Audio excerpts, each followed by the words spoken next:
आप म्यूट है, अनम्यूट कीजिए अपने आप को।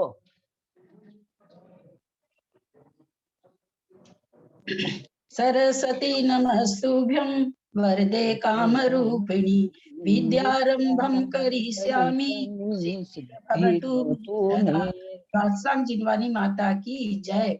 सत्संख्या अनुयोग द्वार ग्रंथराज की जय। मुनि श्री प्रणम्य सागर जी महाराज की जय। अढ़ाई दीप में विराजमान सभी आचार्य उपाध्याय सर्व साधु के चरणों में नमोस्तु नमोस्तु नमोस्तु नमोस्तु। सभी आरिका माता जी के चरणों में बंदामी बंदामी बंदामी। सभी क्षुल्लक के चरणों में इच्छामी इच्छामी इच्छामी। सभी प्रतिमाधारी के चरणों में वंदना वंदना वंदना।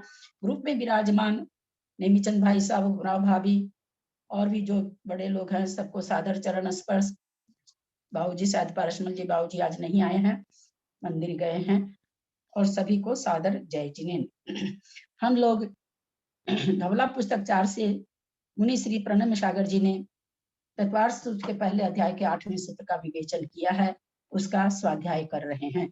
उसका स्वाध्याय करते हुए सत्य यानी विद्यमान, कौन कौन से गुण स्थान, कौन कौन से जीव हमेशा रहते हैं, संख्या कितने कितने जीवों की कैसे कैसे संख्या होती है, सत संख्या क्षेत्र, एक जीव अगर इतना क्षेत्र घेरता है तो उस गति का पूरा जीव कितना क्षेत्र घेरेगा, एक जीव की अपेक्षा क्षेत्र, नाना जीवों की अपेक्षा क्षेत्र, स्पर्शन जो तीनों पहले था अब है और जाएगा, इस तरह से 3 काल का जिसमें एक जीव के अपेक्षा भी और नाना जीव कितने राजू क्षेत्र में जो आकाश के प्रदेश होते हैं उनको स्पर्श किया है। इस तरह का स्पर्शन पर रूपना में हम लोग समझ कर आए हैं।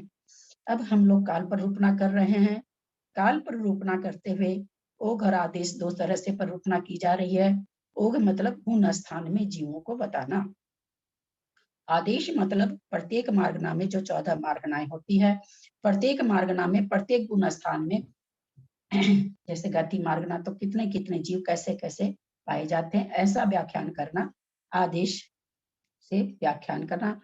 अथवा ओघ मतलब संक्षेप होता है, आदेश मतलब विस्तार होता है। तो ओघ से समझाना मतलब संक्षेप में समझा देना, आदेश से समझाना मतलब विस्तार से समझा देना। ओघ और आदेश का ये भी मतलब होता है। अभी हम लोग काल पर रूपना में ओघ से समझ रहे हैं।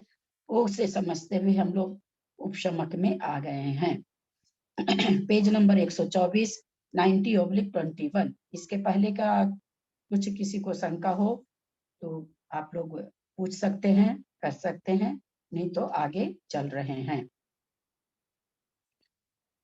चतुर्नाम उपशाम का नाम नाना जीवापेक्षा एक जीवापेक्षा च जघन्य नेकः समय। चारों उपशमक जीवों का, चारों उपशमक 8 9 10 11 गुणस्थानवर्ती, चारों उपशमक जीवों का नाना जीवों की अपेक्षा और एक जीव की अपेक्षा जघन्य काल एक समय है। कैसे घटेगा आगे बता रहे हैं, क्योंकि प्रत्येक गुण स्थान का काल कितना है, अंतर मुहूर्त है। जघन्य काल भी और उत्कृष्ट काल भी, चारों ही गुण स्थान का अंतर मुहूर्त है। अंतर मुहूर्त छोटा बड़ा हो सकता है, लेकिन एक समय कैसे बैठे, क्योंकि एक समय को हम अंतर मुहूर्त तो कदापि उसकी विवक्षा नहीं हो सकती। बता रहे हैं किस तरह से, नाना जीवों की अपेक्षा जब 2 या 3 अथवा बहुत से जीव एक साथ उपसम श्रेणी से उतरकर 9वें गुण स्थान में पहुंचे और नियति के संयोग से जब आयु का एक समय मात्र शेष रहा तो वे 8वें गुण स्थान को प्राप्त हुए तथा मरण कर देव हो गए। इस प्रकार 8वें से 9वें गुण स्थान में नाना जीवों की अपेक्षा एक समय प्राप्त होता है।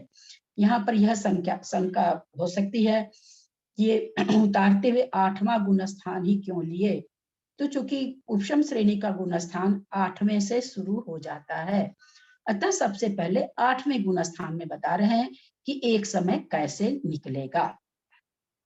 मुझे कौन बताएंगे 8वें गुण स्थान का चढ़ते समय एक समय क्यों नहीं निकाल रहे हैं? मुझे कौन बताएंगे 8वें गुण स्थान में उपशम श्रेणी से मुनि महाराज चढ़ रहे हैं, उनका एक समय क्यों नहीं आएगा 8वें गुण स्थान का?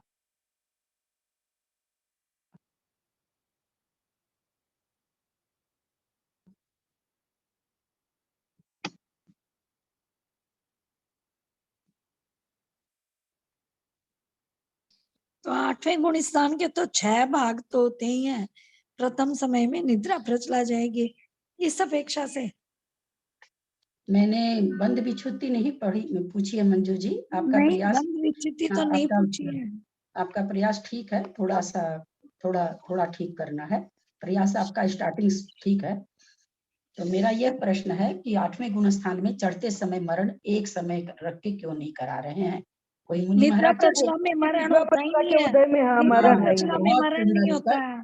बहुत सुंदर। यानी इससे क्या सिद्धांत निकल गया कि जिस मुनि महाराज की आयु एक समय बची होगी, वो कभी भी चढ़ते हुए 8वें गुण स्थान में प्रवेश नहीं करेंगे, या यूं कहिए वो उपशम श्रेणी नहीं मानेंगे। ठीक है ना? इससे ये क्या सिद्धांत निकल गया कि चढ़ते समय मान लीजिए किसी मुनि महाराज के भाव तो बहुत अच्छे हो गए, बहुत अच्छे हो गए, साथ ही समय में पहुंच गए, अब उनको अध प्रवृत्तकरण किया, अब उनको अपूर्वकरण करना है। लेकिन चूंकि एक समय आयु बची है तो वो सातिशय में नहीं आएंगे। अब ये हमको बताइए आप लोग, सातिशय में क्यों नहीं आएंगे? क्योंकि सातिशय वाला तो नियम से श्रेणी चढ़ेगा। हाँ, जो चूंकि कोई भी श्रेणी मानने के बाद में अगर मरण नहीं हो तो नियम से श्रेणी चढ़ता है। अब अध प्रवृत्त कर लिया जिसने, वो अपूर्वकरण में आएगा। अब अपूर्वकरण में मरण, निद्रा पर चला जब तक विच्छुत्ति नहीं होगी तब तक मरण नहीं है, और आयु उनकी एक समय बची है। और जैसा कि आपने पहले कहा, अपूर्वकरण के 6 भाग होते हैं, तो एक समय में तो कुछ होता नहीं, एक समय में तो निद्रा पर चला की विच्छुत्ति होगी, उसके बाद वो थोड़ी से विश्राम करेंगे, उसके बाद मरण होगा, तो एक समय घटेगा नहीं, तो इसीलिए चढ़ते समय नहीं किया। बहुत अच्छा उत्तर, बहुत अच्छा आप लोग का अच्छा उपसम। इस प्रकार से 8वें गुण स्थान में नाना जीवों की अपेक्षा। अब हमको बताइए, आगे हम बिना पढ़े अपने, क्योंकि हम दोबारा कर रहे हैं अपने लोग, तो बहुत सारा सिद्धांत अब हम लोग को धीरे धीरे याद हो जाएगा। 8वें से 9वें में जाने के लिए चढ़ाते समय मरण कराएंगे कि नहीं, कि उसको भी उतारते समय ही कराएंगे। एक समय लाने के लिए मरण तो है, एक समय लाने के लिए चढ़ते हुए मुनि महाराज का मरण हो सकता है कि नहीं। किसी भी गुण स्थान में एक जघन्य समय निकालना है, 8वें का नहीं निकला, 9वें का निकलेगा कि नहीं। यहाँ और किसी कारण से अंतर्मुख से कम समय नहीं निकल सकता है। जैसा कि हम लोग ऊपर 6ठे 7वें गुण स्थान में भी पढ़ के आए कि 6ठा 7वां गुण स्थान भी मरण की अपेक्षा ही एक समय बैठेगा, क्योंकि उन दोनों गुण स्थान का भी समय अंतर्मुख से कम नहीं है। तो कोई भी मुनि स्थान, कोई भी मुनि महाराज 7वें 6ठे में है तो अंतर्मुख तो रहेंगे ही रहेंगे। लेकिन अब एक समय निकालना हो तो एक समय कैसे निकले? तो वहां भी क्या किया गया था, 8वें वाले को, उपशम श्रेणी वाले को 7वें में पहुंचाया गया था। कब पहुंचाएगा? एक ही समय आयु शेष रही थी, तो एक समय निकल गया था। तो इसी तरह से कोई 7वें 6ठे का भी ऊपर बताया गया। अब यहाँ पर हम आप लोग से ये पूछते हैं कि 9वें गुण स्थान में चढ़ते हुए, अथवा 10वें गुण स्थान में चढ़ते हुए, अथवा 11वें गुण स्थान में चढ़ते हुए एक समय आएगा कि नहीं?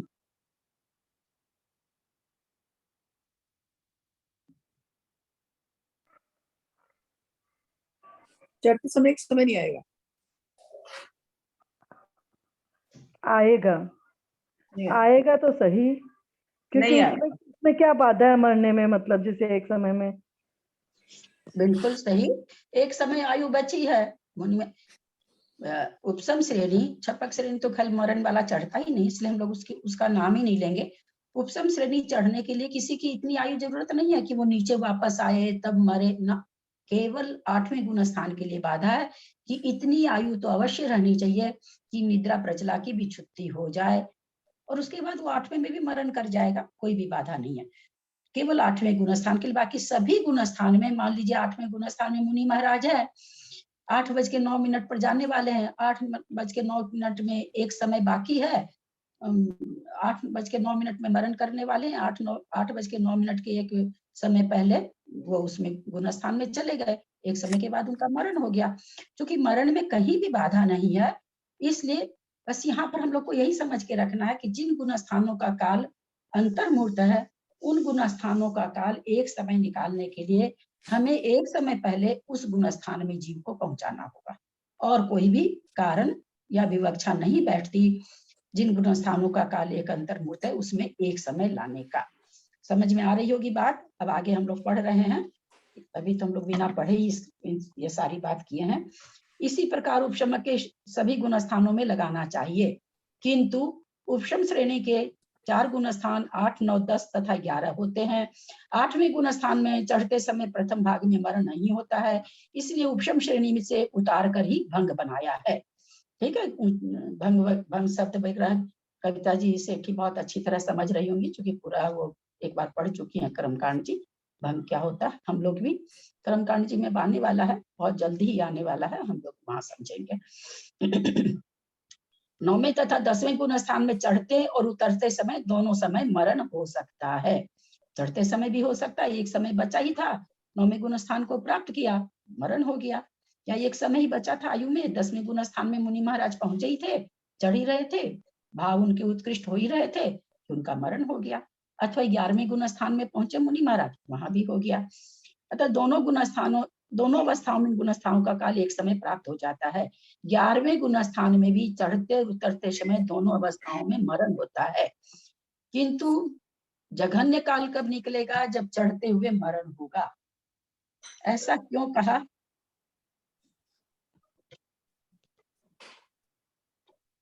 क्योंकि अंतर्मुख तो रहेंगे ना नियम से।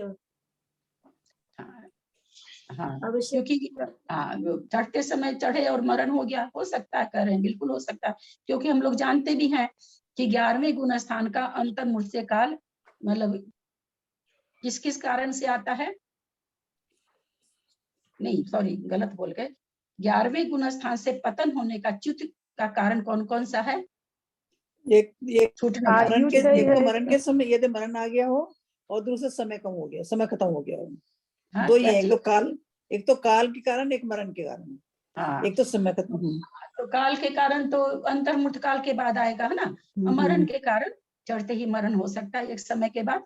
तो इसलिए यहाँ पर क्या कहते हैं, 11वें गुण स्थान में भी चढ़ते और उतरते दोनों अवस्थाओं में मरण होता है, किंतु जघन्य समय एक समय चढ़ते हुए जीवों का ही आश्रय लेना चाहिए, क्योंकि जो चढ़ गया और अभी उसका समय नहीं आया, वो पूरा गुण स्थान में जो अंतर्मूर्त काल पूरा रहा, उतरने वाला था तब मरण हो गया, तो एक समय नहीं आया उसका, क्योंकि उतरने वाले जीव तो वही होंगे जो पहले चढ़े हैं, और चढ़कर अंतर्मूर्त काल रहने वाले अवश्य होते हैं, इसलिए एक समय असंभव कहा है।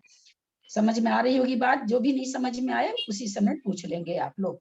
एक जीव की अपेक्षा चारों क्षमकों का एक जीव की अपेक्षा उतरने वाला नहीं समझ में आया। चढ़ने वाला तो आपने बता दिया कि एक समय में, मान लीजिए चढ़ते समय एक समय में जा सकता है, लेकिन उतरते समय आपने मना किया। चढ़ गया तो उतरते समय, चढ़ने में एक समय में मरा तो उतरते समय भी तो तुरंत ही मर सकता है ना। नहीं, मतलब उतरते समय ये, हाँ एक मिनट, ये क्या कह रहे हैं कि मरण तो दोनों बार हो सकता है, चढ़ने वाले का भी उतरने वाले का भी, लेकिन चढ़ने वाला मरण कब किया? चढ़ने वाला मान लीजिए एक समय रहा और पहुंचा गुण स्थान में, मरण कर लिया तो एक समय निकल गया, लेकिन कहते हैं उतरने वालों में अंतर एक समय नहीं निकलेगा, जब उतर रहा है उस समय जो जिसका मरण हो रहा है तो पूरा काल रह लिया, तो इसलिए एक समय नहीं आ रहा। उतरने वाले का जो उतरने के लिए एकदम मतलब 10वें में आने के लिए तैयार है, उस समय की बात है, तो उस समय वो अंतर्मुक्त रह चुका है पहले, तो इसलिए एक समय 11वें गुण स्थान का एक समय नहीं आएगा, ऐसा समझा रहे हैं। ठीक है, हाँ समझ में आ गया। एक जीव की अपेक्षा चारों उपशमकों का एक जीव की अपेक्षा जघन्य काल एक समय है, तदर्थ एक अनिवृत्तिकरण उपशमक जीव एक समय मात्र आयु शेष रहने पर अपूर्वकरण उपशमक हुआ, एक समय रहा और मरण कर देव हो गया। इस प्रकार अच्छा हमको ये बताइए, ये मरण करके देव क्यों करा रहे हैं? क्योंकि मेरे को पूरा प्रश्न बोलने दीजिए। उपशम श्रेणी चढ़ने वाले निबोध में पड़े हैं, तो ये देव में मरण क्यों करा रहे हैं? क्योंकि मरण हो गया ना पहले ही, इतने ऊंचे भाव में मरण हो गया तो वो देवगति को ही जाएगा। अगर वो नीचे गिर के मरण होता तो वो दूसरी गति में जा सकता था निबोध वगैरह में, क्योंकि इतने ऊंचे चढ़ के मरण, वहीं पर मरण हो रहा है उनका, इसलिए देवगति में ही जाएगा। इसका कारण हमको बताएं, जो बता सकते हैं, देव में ही क्यों भेज रहे हैं, किसे भेज रहे हैं, किस लिए भेज रहे हैं? क्योंकि उसके भाव शुद्ध हैं और सम्यक दृष्टि है, वो अभी उसका सम्यक दृष्टि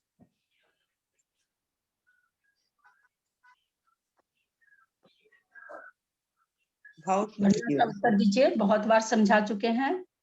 टू द पॉइंट उत्तर। सिद्धांत में हमें क्या है कि ऐसा हो गया होगा, सम्यक दर्शन होगा, नहीं नहीं होगा नहीं। सिद्धांत क्योंकि वो वेदक सम्यक दृष्टि हो उपसमक गया, मरते ही वेदक कृत कृत्य वेदक हो गया। कृत्य वेदक की बात यहाँ पर नहीं है, उपशमक के लिए वो नहीं लाए। यहाँ कहाँ लिखा है जी कृत्य वेदक? उसका तो सिद्धांत एकदम टू द पॉइंट है, उसमें तो हम कुछ कर ही नहीं सकते, तोड़ मोड़ सकते नहीं। यहाँ हमें सिद्धांत समझना है कि ये देव में क्यों भेज रहे हैं। एक तरफ आचार्य कहते हैं उपशमक असंख्यात जीव निगोध में पड़े हैं, एक तरफ कह रहे हैं जहाँ मरण करा रहे हैं देव में भेज रहे हैं। ये भाभी सम्यक वो चाहे सम्यक दृष्टि है, इसमें 11 ऐसा दीदी मेरी ऐसा नहीं इसमें लिखा सिद्धांत लिखते समय कि जो चढ़ने वाला है वो छायिक है। आप श्रेणी की अपेक्षा की वो श्रेणी आरोहण करने वाला श्रेणी आरोहण कर रहा है। अच्छा ठीक है, तो श्रेणी आरोहण कर रहा है तो उससे क्या हुआ, चौथे गुण स्थान तक आ सकता है। चौथे गुण स्थान में आके भी वो फिर नियम से देवगति में ही जाएगा। 8वें में हम अभी इसको कहीं नहीं ला रहे हैं। मेरा प्रश्न इतना ही कि वो देव में क्यों भेज रहे हैं, देव में ही क्यों भेज रहे हैं? क्योंकि वो जब मरण किया तो उसका 8वां गुण स्थान ही है, और फिर विग्रह गति में उसका चतुर्थ गुण स्थान आ जाएगा, क्योंकि वो 8वें गुण स्थान में मरण हुआ, 8वें 9वें जिसमें भी मतलब। चलिए कोई बात नहीं, जो सिद्धांत आना चाहिए वो नहीं याद आया आप लोग को। श्रेणी वही चढ़ता है जिसने उपसम श्रेणी अगर किसी ने आयु बांध के चढ़ा है तो केवल और केवल देव आयु बांधने वाला ही चढ़ता है। बाकी 3 आयु जिसकी बंध जाती है वो नियम से उपशम श्रेणी नहीं चढ़ता है। इसलिए श्रेणी में जो मरण हो रहा है वहां न छायिक सम्यक दर्शन चाहिए, न उपशम चाहिए, न क्षयोपशम चाहिए, कुछ नहीं। और ठीक है औपसमिक सम्यक दर्शन है, औपसमिक सम्यक दर्शन साथ मर रहा, मरने के बाद वो देव में जा रहा, तो इसलिए उपशम सम्यक दर्शन। आप लोग को याद होगा एक सिद्धांत और, उपशम सम्यक दर्शन किस किस गति में अपर्याप्त अवस्था में पाया जाता है, ये हम आप लोग को बहुत अच्छी तरह समझाए थे, याद होगा आप लोग को। किसको याद है?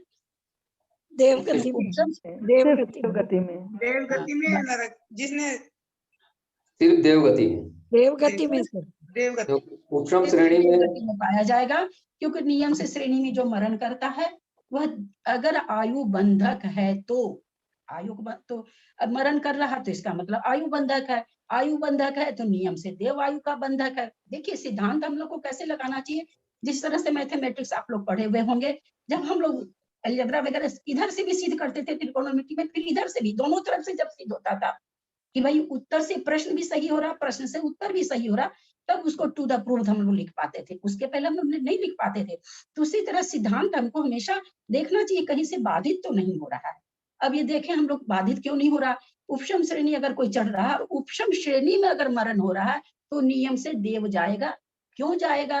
कि उपशम श्रेणी अगर आयु बंधक कोई चढ़ेगा तो केवल देवायु बंधक चढ़ेगा, जिसने कोई आयु का बंध नहीं किया वो भी चढ़ सकता, वो नीचे गिर करके छायु उपशमिक है, नीचे गिर के कहीं तक भी आ सकता है, तभी तो वो निगोद जा रहा है, गिरते गिरते गिरते गिरते वो पहले में आ गया। एक आचार्य के मत से है कि साधन को प्राप्त कर मिथ्यात्व हो जाता है, एक आचार्य कहते हैं कि दूसरे तीसरे से पहले में आ जाता, बस इतना सा, तो वो निगोद में चला जा रहा, क्योंकि आयु का बंधक था नहीं, परिणामों से इतना गिरा इतना गिरा इतना गिरा इतना गिरा, प्रथम गुण स्थान में आया, आयु का बंध किया, निगोद में जाके बैठ गया। विवक्षा है ना, मतलब जैसे हम लोगों को पता रहता है कि सब्जी सीझने के लिए क्या डालना, नमक अगर नहीं डालते तो सब्जी जल्दी नहीं सीझती है, ये सिद्धांत हमको एकदम पक्का मालूम है।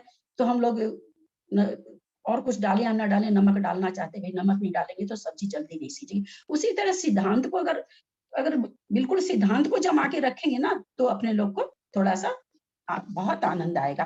तो यहाँ एक चीज समझ के रखना कि उपशम श्रेणी चढ़ने वाले देव आयु के बंधक ही होंगे। अगर आयु बंधती है तो ऐसा क्यों बताया जा रहा है कि अगर हम ये नियम कर लें कि मरने वाला देव ही जाता है तो फिर ये जो नीचे जाकर के जा रहे हैं वो कौन है, तो वहां हमको क्या घटाना होगा कि वो किसी भी आयु का बंधक नहीं थे, क्योंकि नरक मनुष्य और देव की, नरक मनुष्य और त्रियंश की अगर बांध लेंगे तो उपशम श्रेणी नहीं बनेगी, उपशम श्रेणी नहीं बनेगी तो कहां से उपशम श्रेणी में मरण होगा। तो उपशम श्रेणी में अगर मरण हो रहा किसी का क्योंकि और मरण बिना आयु बंध के होता नहीं है। तो ये अपने आप स्वतः निकल गया कि देव आयु का बंधक की श्रेणी चढ़ रहा है, और अगर श्रेणी में उसका मरण हो रहा है तो वो नियम से देव ही बनेगा। अब श्रेणी में मरण किसका होगा? जो आयु बांध रखा होगा, अन्यथा जो आयु नहीं बांध रखा वो हो सकता है क्षायिक सम्यक दृष्टि से, अगर क्षायिक सम्यक दर्शन से ऊपर चढ़ रहा है तो चौथे में आके अटक जाएगा, तो भी देव चला जाएगा। और अगर वो नहीं क्या नाम है सो ये किया, आयु नहीं बंद किया है और छायोपशमिक से द्वितीयोपशम करके चढ़ा था, क्षायिक सम्यक दर्शन नहीं प्राप्त किया था, तो वो पहले तक भी आ सकता है। नहीं तो ये विवेचना ही नहीं बनेगी कि 11वें गुण स्थानवर्ती असंख्यात जीव निगोद में पड़े हैं। समझ में आई कि नहीं व्याख्या? जब भी आती है मैं खूब आई दीदी, आपके ज्ञान को बहुत बहुत प्रणाम।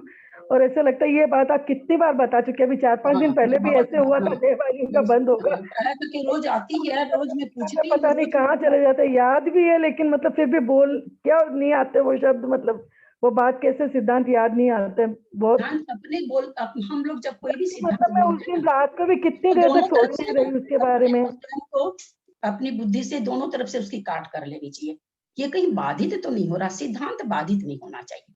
देखिए प्रथम योग में किसी का हम जैसे हम लोग गुरु को क्या कह देते हैं, महावीर भगवान जैसे आप लगते हैं, क्या वो महावीर भगवान जैसे लगते हैं? अभी तो क्षायिक सम्यक दर्शन भी नहीं है, क्षायोपशमिक में बैठे हमारे गुरु महाराज, और हम उनकी तुलना किससे कर देते हैं? अभी तो भगवान सिद्ध में है। चलिए 13वें गुण स्थान से समझ लीजिए, तो क्या है क्या वो?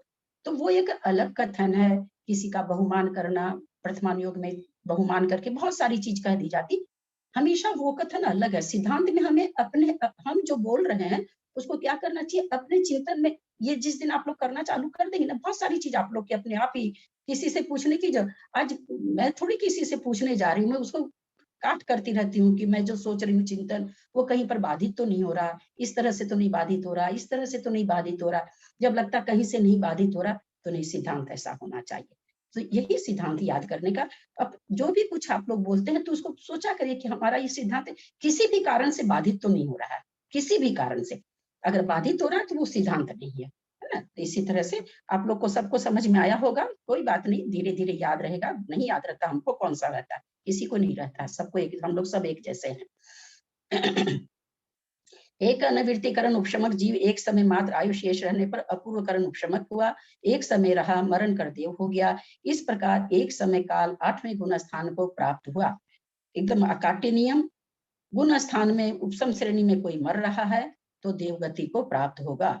उपसम श्रेणी में यानी 8, 9, 10, 11 में मरने वाला नियम से देव होगा, 7वें 6ठे में मरने वाला नियम से देव होगा, क्योंकि वहां पर 6ठे 7वें गुण स्थान में भी और किसी, लेकिन वहां पर फर्क इतना ही है, उपसम श्रेणी केवल देव मांडते हैं, देव आयु जिसने बांध लिए वही मांड सकते हैं, बिना आयु बांधे वाले तो मांड ही सकते हैं।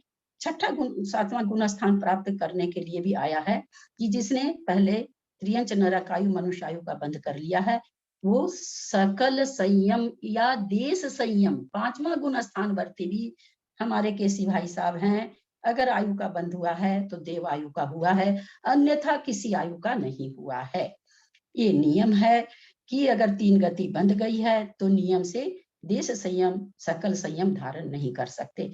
यही कारण है कि अगर सचमुच में 5वां गुण स्थान है तो, क्योंकि हम लोग नहीं जानते किसी की परिणति केवल ही गम्य, और अगर किसी को सचमुच में 6ठा 7वां गुण स्थान है अभी, तो मरण करके कभी भी 3 पर्याय में जा ही नहीं सकता है।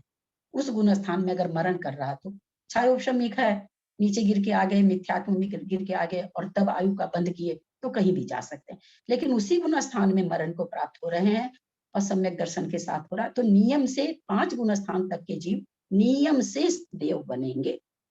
और अगर मान लीजिए किसी कारण से, क्योंकि और नियम क्यों बन गया, और कोई गति बांधने से न तो कोई व्रत धारण कर सकता है, न कोई सकल संयम धारण कर सकता है।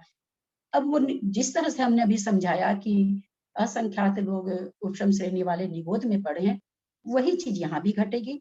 5वां 6ठा 7वें गुण स्थान में है, व्रती लोग हैं, अभी उन्होंने आयु का बंध नहीं किया है, मरण काल आने वाला है, अथवा कैसे भी किसी भी समय परिणामों से च्युत हो गए मिथ्यात्व गुण स्थान में आ गए, और मिथ्यात्व गुण स्थान में आकर के वो किसी भी आयु का बंध कर लेंगे। हमें नहीं पता चलेगा, हमारे सामने तो देश संयम सफेद कपड़ा पहन रखा है, हमारे लिए तो अभी भी 5वां गुण स्थान है, खुद उनको भी अपना 5वां गुण स्थान प्रतीत होगा। 6ठे 7वें गुण स्थान वाले मुनि महाराज भी हम न बाहर से जानेंगे, न उनको स्वयं को पता होगा कि मैं पहले गुण स्थान में चला गया था और मेरा आयु का बंध हो गया, ये वे भी नहीं जानेंगे। लेकिन ये घटता कैसे है, ये हम आप लोग को समझाना चाह रहे हैं कि द्रव्य लिंग बना हुआ है, लेकिन भाव लिंग से वो कदाचित परिणामों में फिसलता आने में देर तो लगती नहीं है। आ गए परिणामों, संजोग से अपकर्ष काल भी पड़ गया। अपकर्ष काल पड़ गया तो मुनि के पद से प्रथम गुण स्थान में आना, ये तो सबसे बड़ा पाप हो गया। उस समय उनको कोई भी आयु बन सकती है। तो इस तरह से ये विवक्षा हमको समझनी चाहिए। इसलिए कभी भी 5वां 6ठा 7वां गुण स्थानवर्ती जीव भी और किसी आयु को प्राप्त नहीं होता। जिस प्रकार अपूर्व करण आदि गुण स्थान एक समय प्राप्त होता है, उसी प्रकार मिथ्यात्व गुण स्थान में एक समय घटित करना चाहिए। क्यों नहीं होता मिथ्यात्व गुण स्थान का एक समय? अब अपने प्रणमेश सागर जी को हम लोग सिखाएंगे।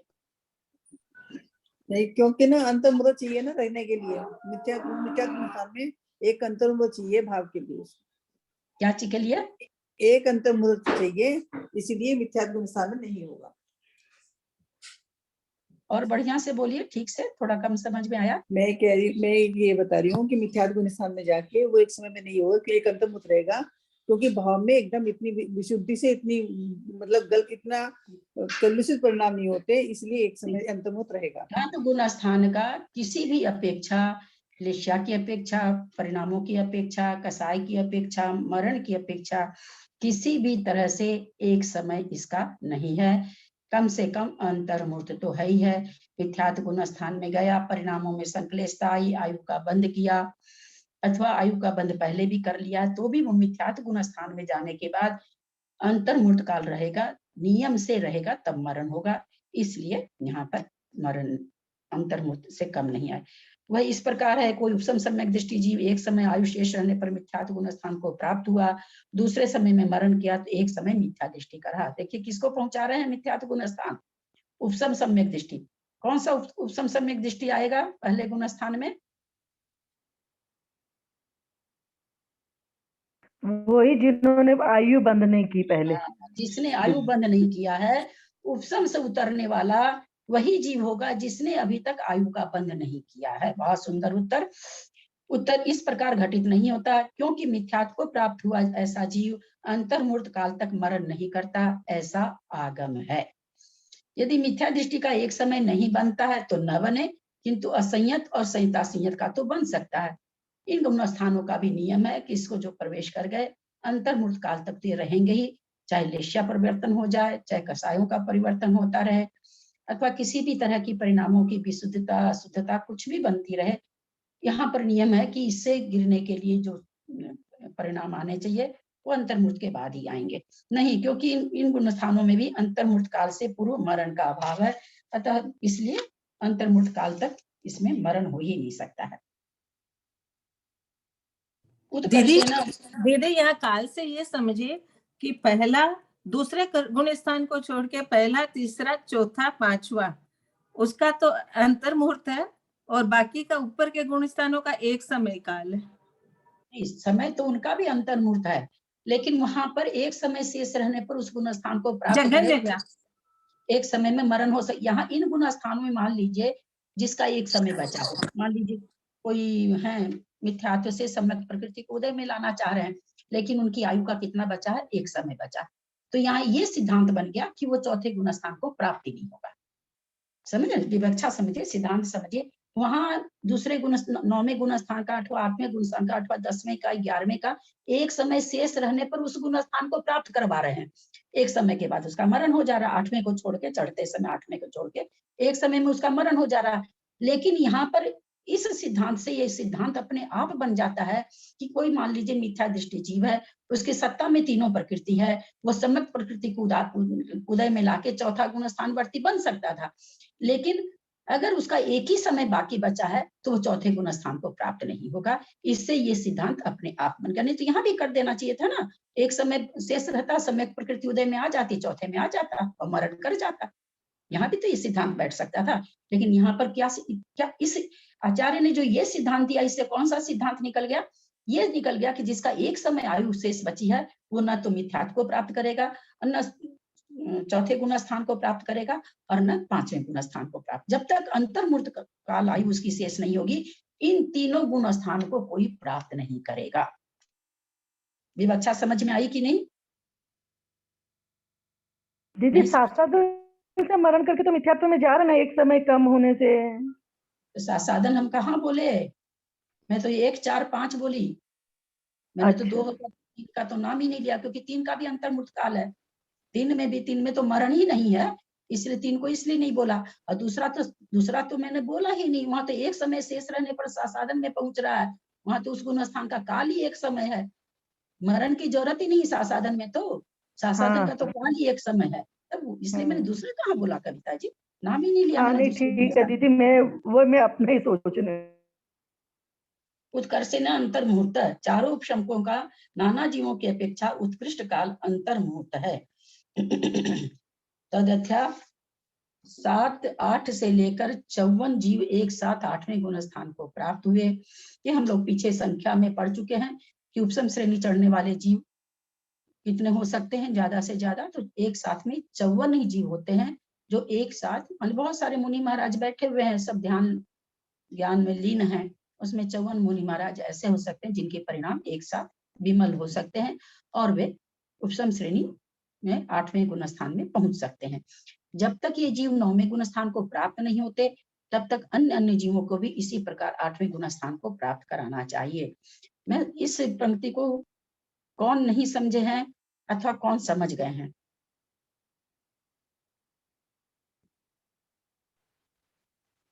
ये आवाज आपकी थोड़ी कट रही थी, इसलिए ये पूरा सुनने में नहीं आया जो आप बोले। आपके सामने, आपके पास ग्रंथ है कि नहीं भाई साहब? नहीं, मेरे सामने तो ये 3री क्लास ज्वाइन किया हूँ। आप मतलब ये मेरा 3rd सेशन है। आपने तो प्ररूपा के बहुत से करा दिए, 4 प्ररूपा पूरी करा दी, काल तक पहुंचा दिए। हाँ, लेकिन आप तो नहीं अटेंड कर रहे थे। हाँ, तो हम अटेंड नहीं कर रहे थे। नहीं, मैं तो ये कह रही हूँ ग्रंथ आपके पास है कि नहीं, ये पूछना चाह रही हूँ मैं। तो ये ग्रंथ नहीं है मेरे पास। हाँ, ग्रंथ नहीं है तब तो इतना ये हल्का विवेचन नहीं है तो कि सर्वार सिद्धि है, उसमें है क्या इसका विवेचन कि इसके? नहीं, ना सर्वार सिद्धि नहीं। चलिए, आपका नाम नहीं आया होगा, वैसे तो सबको भी ये तो ग्रंथ रखना ही चाहिए। मतलब इसमें जितने पेज हैं उससे चौगने सिद्धांत है इसमें। वो अलग बात है कि समझ में आना चाहिए, सिद्धांत पकड़ में आना चाहिए, पर बहुत सिद्धांत मैंने तो इससे ही बहुत सिद्धांत जाने मैंने। कहाँ से मिलेगा ये ग्रंथ? मैं आपको भिजवा देती हूँ, आप एड्रेस बोलो, अच्छा, भेज देना मेरे। हाँ, इस पर एड्रेस भेज दीजिएगा। ठीक है। एक तो रखना ही चाहिए इसको, और आप पढ़िए, आपको कहीं भी नहीं समझ में आएगा तो आप पर्सनली फोन करके पूछ लीजिएगा। जीव एक साथ 54 जीव एक साथ 8वें गुण स्थान को प्राप्त हुए, और जब तक ये जीव 9वें गुण स्थान को प्राप्त नहीं होते, तब तक अन्य जीवों को भी इसी प्रकार 8वें गुण स्थान को प्राप्त कराना चाहिए। क्या मतलब हुआ इसका? ऐसे भी विवक्षा हम बहुत जगह समझा चुके हैं। इसका अर्थ होगा कि 54 जीव में संचय की अपेक्षा से कह रहे हैं, वहाँ ना जीव ढेर जीव आते रहेंगे, संचय होते रहेंगे 54।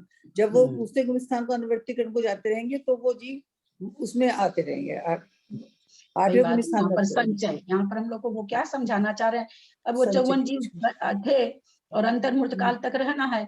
अब वो अंतर्मुहूर्त काल तक 54 जीव बैठे हैं, तब तक और जीव आ गए, है ना। उसका 8 समय का हम लोग पीछे पढ़ चुके हैं कि उपशम श्रेणी में 54, उससे मुझे संख्या नहीं याद रहती है, तो 8 समय की संख्या दी हुई थी। तो 54 जीव अभी, तभी तो उत्कृष्ट संख्या अपूर्व उपशमक की 294 या 295, मुझे नहीं याद है संख्या कैसे निकलेगी। हाँ, ऐसे ही तो निकलेगी ना, वो संचय होता जाएगा। वो उनका भी अंतर्मुहूर्त काल चल रहा है, तब तक 2 समय के बाद और जीव आ गए, एक समय प्रति चढ़ रहे हैं। एक समय में फिर जीव आए, एक समय में फिर जीव आए, एक समय में और आए, इस तरह 8 समय तक कलेक्शन हो गया। अब उसके बाद लोगों का अंतर्मुहूर्त पूरा चालू होना जा रहा है। अब धीरे धीरे वो निकल रहे हैं। फिर चूंकि निरंतर चढ़ने का 8 समय है, शायद 8 या 6 समय है, फिर वो अंतर पड़ा, फिर उसमें लोग आने चालू हो गए। तो इस तरह से इनमें संचय करके निकलता। देखिए क्या कहते हैं, हम पढ़ के सुना रहे हैं आप लोग को। जीव 54 जीव एक साथ 8वें गुण स्थान को प्राप्त हुए। जब तक ये जीव 9वें गुण स्थान को प्राप्त नहीं होते, तब तक अन्य जीवों को भी इसी प्रकार 8वें गुण स्थान को प्राप्त कराना चाहिए। यानी जब तक वो 8वें में बैठे हैं, तब तक और जीव आते जा रहे हैं। आपके यहाँ पार्टी है आपने 8 से 8:30 का समय दिया, कुछ लोग 8 बजे आए, कुछ लोग 8:10 में आए, कुछ 8:15 में आए।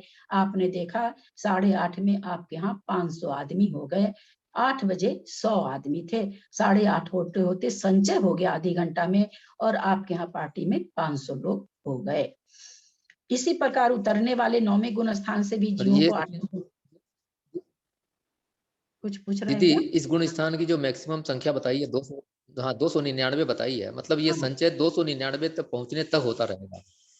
हाँ, अधिकतम संख्या तो हाँ 299 है, और उस जो 299 की संख्या के लिए बहुत मतलब इतना हम लोग इसको उधेड़-बुन किए हैं विद्वानों के साथ।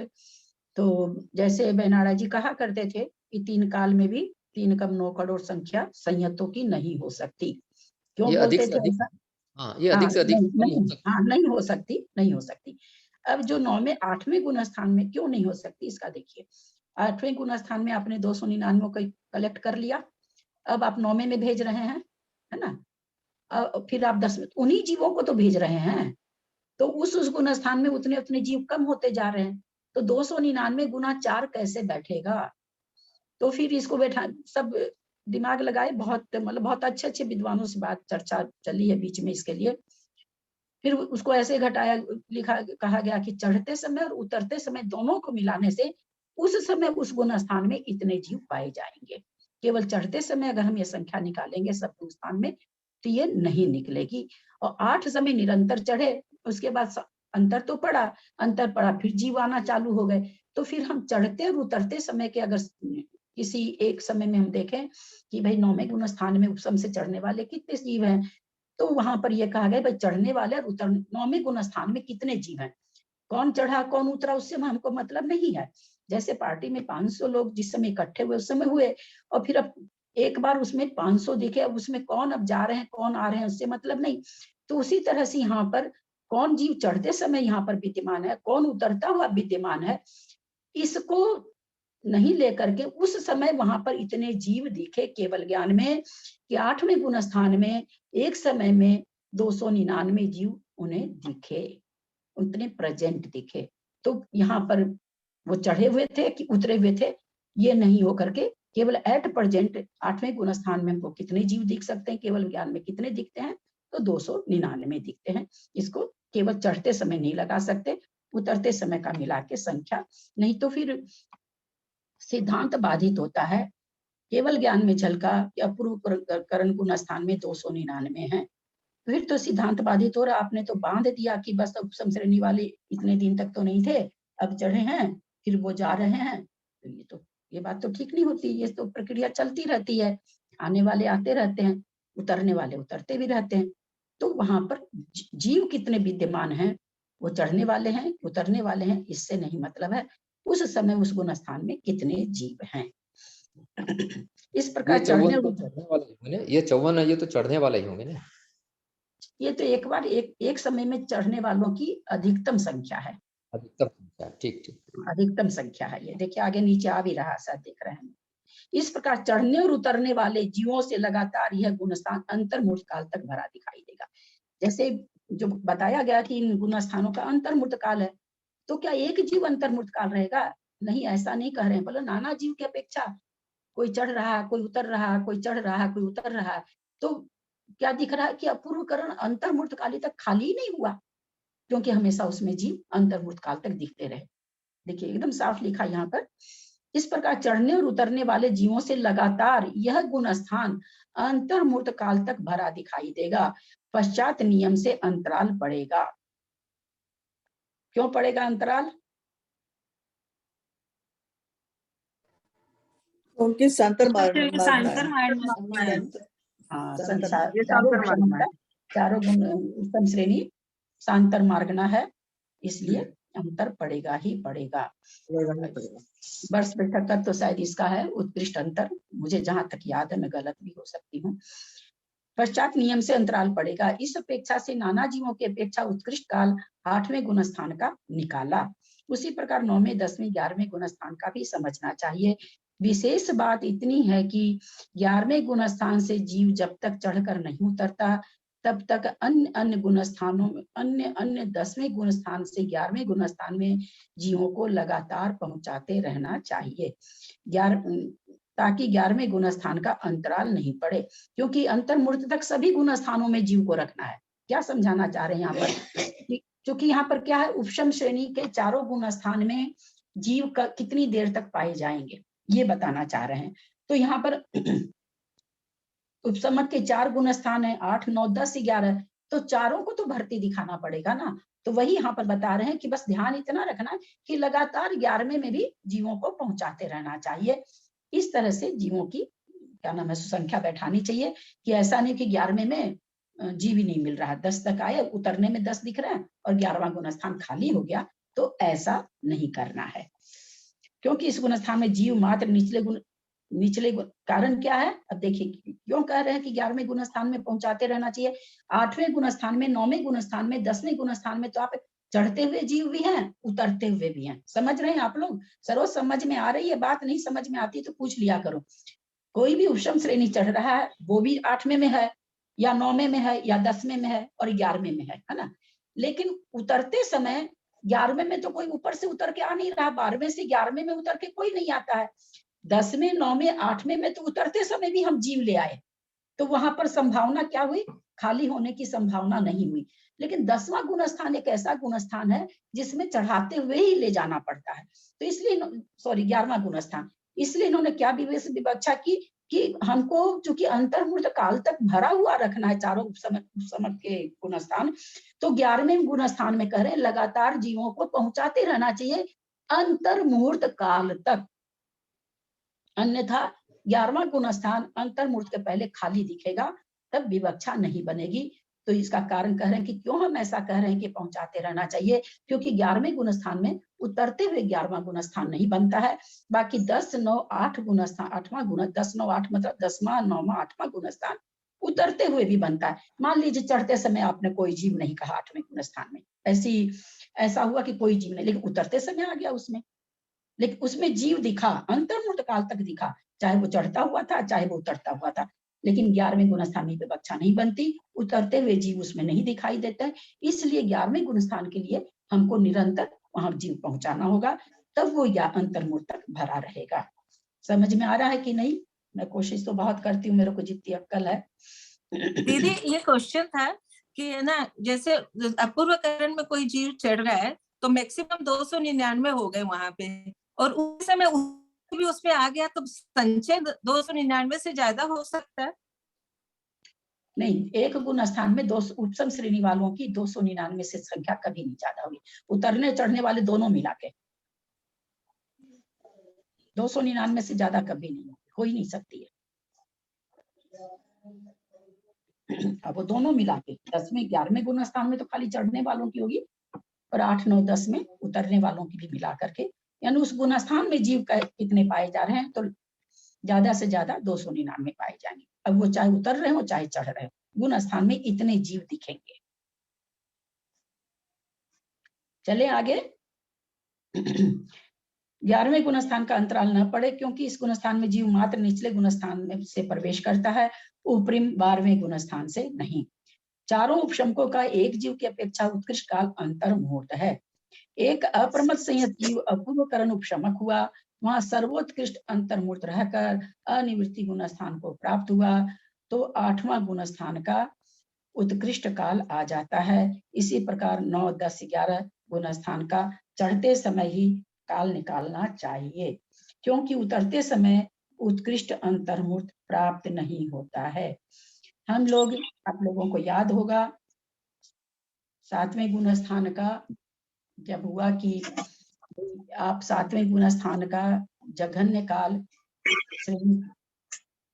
श्रेणी चढ़ते हुए से क्यों निकालते हो? 6ठा से भेज के 7वां में बुलाओ तो उत्कृष्ट अंतर, क्या नाम है, उत्कृष्ट अंतर आ जाएगा, जघन्य अंतर आ जाएगा।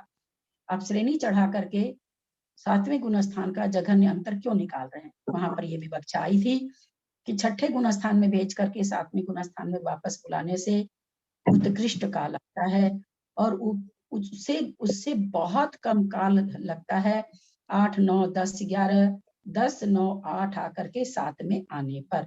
यानी छठे गुण स्थान में कोई मुनि महाराज आ गए, वापस 7वें में जाएंगे, वह काल ज्यादा है। किससे? 8, 9, 10, 11 चढ़ के वापस 10, 9, 8 में आके 7वें में आने का काल जघन्य काल है। जब 7वें गुण स्थान का जघन्य काल निकाला जाता है, ऊपर भेज के निकाला जाता है। जघन्य अंतर काल नहीं, जघन्य अंतर। तो यहाँ पर वही कह रहे हैं कि चढ़ते समय ही निकालना चाहिए, क्योंकि चढ़ते समय उत्कृष्ट अंतर्मुक्त प्राप्त होता है।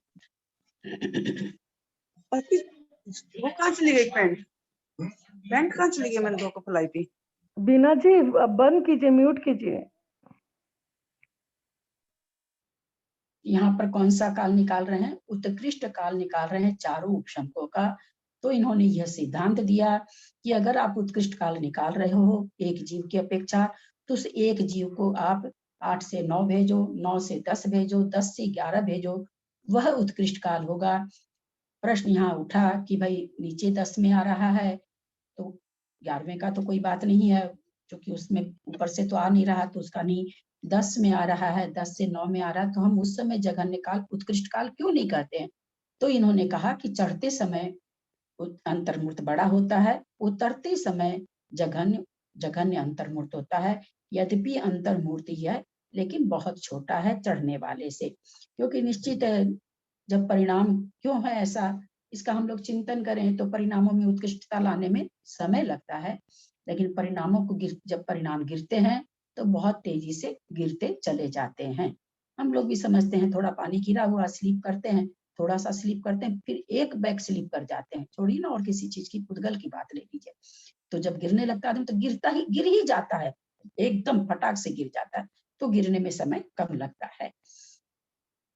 चतुर्नाम छपकानाम मयो केवलीनाम च नाना जीवापेक्षा च एक जीवापेक्षा च जघन्य उत्कृष्टाश्च अंतर्मुक्त। चारों छपक और अयोग केवली का नाना जीवों की अपेक्षा जघन्य काल और उत्कृष्ट काल अंतर्मुहूर्त काल होता है।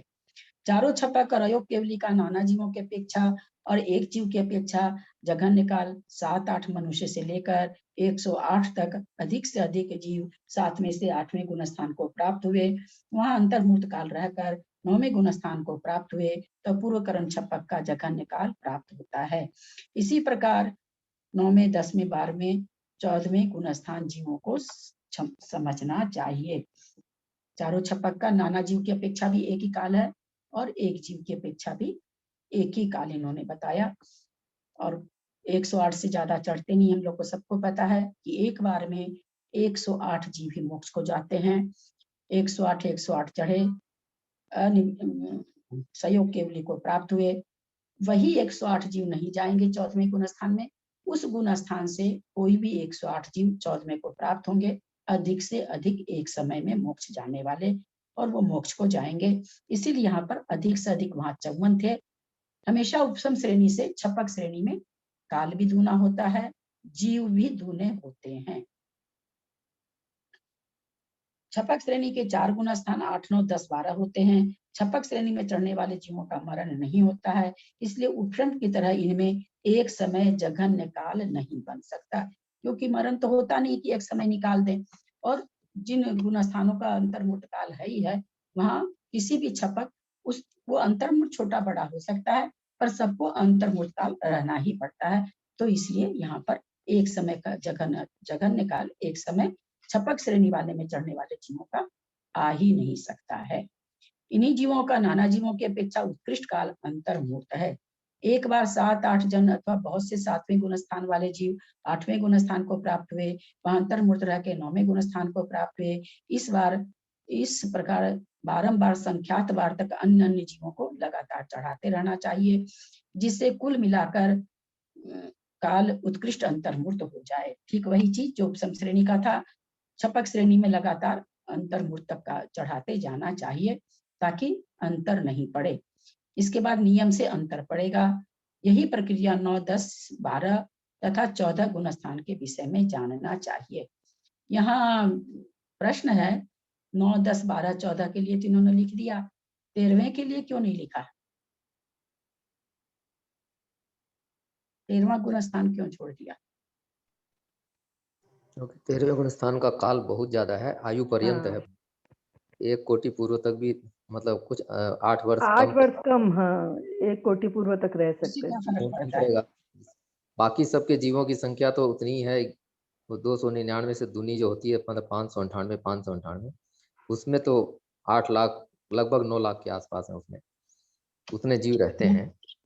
वो सब ठीक है भाई साहब, यहाँ ये कह रहे हैं 8 9 10 14 सॉरी 9 10 12 14,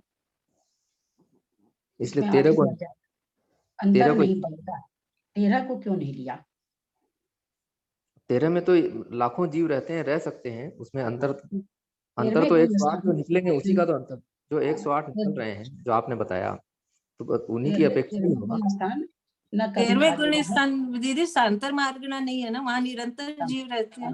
वहाँ हमेशा जीव पाए जाते हैं। न ऐसा कोई काल था, न ऐसा कोई काल है, न ऐसा कोई काल आएगा जब 13वें गुण स्थान में अरहंत परमेष्ठी नहीं पाए जाएं। फिर ये कैसे घटेगा? एक भी पर अरहंत परमेष्ठी नहीं है अभी तो। क्या महाराज जी क्या बात कह दिए? गलत सलत बात है लगता है हम लोग की विदेश क्षेत्र, विदेह क्षेत्र विदेश में है क्षेत्र ना, की तो अपेक्षा हट हाँ, जाएगा ना, विदेश विदेश क्षेत्र में क्षेत्र। जाते हैं। शाश्वतपना कहाँ से बना रहता है? विलेय क्षेत्र के क्षेत्र कारण की अपेक्षा ये से। शाश्वतपना बना रहता है। बहुत सुंदर उत्तर। इन्हीं जीवों का एक जीव की अपेक्षा जघन्य और उत्कृष्ट काल भी अंतर्मूर्त है, क्योंकि हम लोग पढ़ते आ रहे हैं अंतर्मूर्त काल में सारे गुण स्थान प्राप्त करके और जीव मोक्ष जा सकता है। प्रक्रिया वही है, पर 7-8 जीव न चढ़ाकर एक जीव को चढ़ाकर अंतर्मूर्त काल निकलवाएं। ध्यातव्य चारों छपकों का जघन्य उत्कृष्ट काल सदृश है। अयोग केवली का भी जघन्य और उत्कृष्ट काल सदृश है, जो कि 5 हर्ष अक्षरों के उच्चारण काल के सदृश है। क्योंकि छपकों का अंतर्मूर्त से ज्यादा तो जघन्य भी अंतर्मूर्त काल है, इन गुण स्थानों का उत्कृष्ट भी अंतरकाल अंतर्मूर्ति है। तो यही कहना चाह रहे हैं कि चारों छपक के गुण स्थान में और 14वें गुण स्थान में, 13वां नहीं लिया इन्होंने। 13वां में जिसकी जितनी आयु होती है उतने काल तक रहता है। तो ये चारों छपक का और क्या नाम है सो अयोग केवली का काल उत्कृष्ट से भी अंतर्मूर्त, जघन्य से भी अंतर्मूर्त है। रहने दें, परेशानी हो रही होगी लोगों को। हाँ, आज इतना ही रहने दीजिए। बहुत एक्चुअली इतने ज्यादा सिद्धांत आ जाते हैं ना दीदी कि वो ज्यादा पढ़ लेने से फिर वो दिमाग मतलब निकल जाता है पहले का, उसको वापस 2-3 बार पढ़ो तब तो फिर भी ठीक है। जिस दिन ही पढ़ना होता है उस दिन फिर वो कुछ याद नहीं रहता, दूसरे दिन आप पढ़ाते तो फिर नया सा लगता है वो। तो है ही है। मेरे को भी जब मैं फिर भी पहली बार काल का थोड़ा सा व्याख्या सरल है काल की, और स्पर्शन की तो बहुत 10% भी कठिन थी तो थी। पहली बार मैं भी जब पढ़ा रही थी तो मेरे को आप लोग को पढ़ाने के पहले दिन 4-4 5-5 घंटा 6-6 घंटा पढ़ती थी मैं इसको, क्योंकि सिद्धांत निकालूं कहाँ से, कोई मेरे पास तो यहाँ ग्रंथ भी नहीं है। कलकत्ते में तो थोड़े से ग्रंथ फिर भी हैं, गूगल भी कभी साथ देता है कभी नहीं साथ देता है, थक जाती थी। अब इस बार पढ़ाने के लिए मुझे नहीं पढ़ना पड़ रहा, मैं तो खोलती भी नहीं हूँ आजकल इस ग्रंथ को, पर पहली बार पढ़ाने के लिए मुझे बहुत पढ़ना पड़ता था, बहुत पढ़ना ये ग्रंथ पूरा करवा दिए थे क्या आप 4 महीने में पहले? हाँ हाँ बिल्कुल। और ये तो दोबारा हो रहा है, ये मेरा हाँ, लग है तब तो। अरे वाह। हाँ, ये आप ही के लग से हुआ, नहीं तो कहीं ऐसा पंडित जी ने तो ऐसी कोई इच्छा जाहिर नहीं की, लेकिन बाबूजी का भी मन था कि नहीं, पहली बार में तो हम लोग को कुछ समझ में नहीं आया। और ठीक में पहली बार कोई भी एक प्रश्न का भी उत्तर कोई नहीं देते थे। अब तो प्राय कुछ पूछते हैं तो प्राय करके लोग दे ही देते हैं, कभी कभी नहीं याद आता, अलग बात है। पर अच्छा सब कोई जवाब दे रहे हैं, अच्छा जवाब दे रहे हैं सब कोई। 2-4-5 लोग तो बहुत मैं ही अच्छा यही सोची कि मैं जहाँ छोड़ी थी वहीं से वापस शुरू की है। हुआ क्या, मतलब 4 महीने में पढ़ाई तो हो रही थी, तो मतलब मेरे रोज आती है ये बात, लेकिन पूछती नहीं हूँ आपको कि क्या पूछूं मतलब, लेकिन ये आज पता चला कि दोबारा पढ़ाई हो रही है इसकी। बहुत बहुत धन्यवाद दीदी, आपको तो क्या बोले, कुछ शब्द ही नहीं रहते हैं आपकी तारीफ करने के लिए, ऐसे लगता है जितना बोलो कम है। ये पदवाक्यहीनं मया प्रमादादि किंचनोक्तम् तन्मे क्षमित्वा विदधातु देवी सरस्वती केवल बोधलब्धिं। बोधि समाधि परिणाम शुद्धि स्वात्मोपलब्धि शिव सौख्य सिद्धि। चिंतामणिं चिंतित वस्तु दाने त्वं वन्दमानस्य ममास्तु देवी। जावाणी के ज्ञान ते सुझे लोकालो, सोबानी मस्तक चढ़ो सदा दे तू तो। हे जिनवानी भारती तो ही जपू दिन रैन, जो तेरा शरणा गए सो पावे सुख चैन। देव भजू अरहंत को गुरु से हो निर्ग्रंथ, दया धर्म पालू सदा यही मोक्ष का पंथ। द्वादशांग जिनवानी माता की जय। 9 बार नमोकार।